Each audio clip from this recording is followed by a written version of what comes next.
Okay, looks like I got it started. The only thing keeping it in the way is the zip tie, so I'm gonna have to cut it off.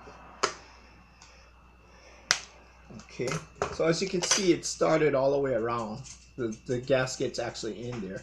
Now I just gotta press it in. Okay, there it goes. See, so now it's up to the second ring, and as you can see, the second ring has fallen. Well, it's stuck right out here.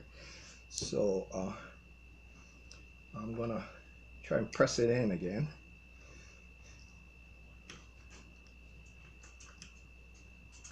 There it goes. So if you heard that little clunk, okay, I just gotta press the rest of this in.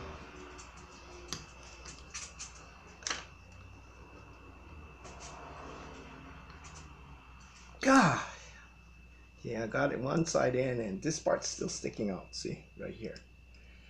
I mean, it's sort of in. So,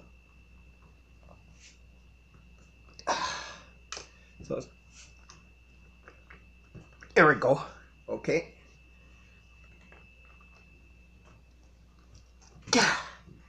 Like I said, if you're in the shop, you can use some sort of press, but you gotta watch it you don't damage the fiber gaskets. Okay. See, as you can see, it's coming in.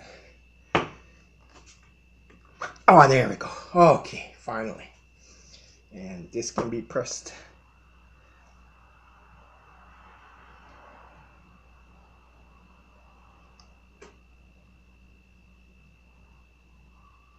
I just thought of something. Did I put it in backwards?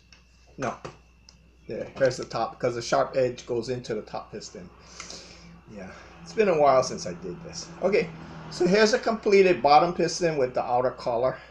So if you have spare parts and you're doing a lot of these servicing, piston gasket change, you can have this whole part separate, already ready, cleaned, already with new gaskets, new screen and everything. And then you just go in. This is what we used to do. We just used to go in, pull out the whole lower piston assembly, and then just drop this back in, boom.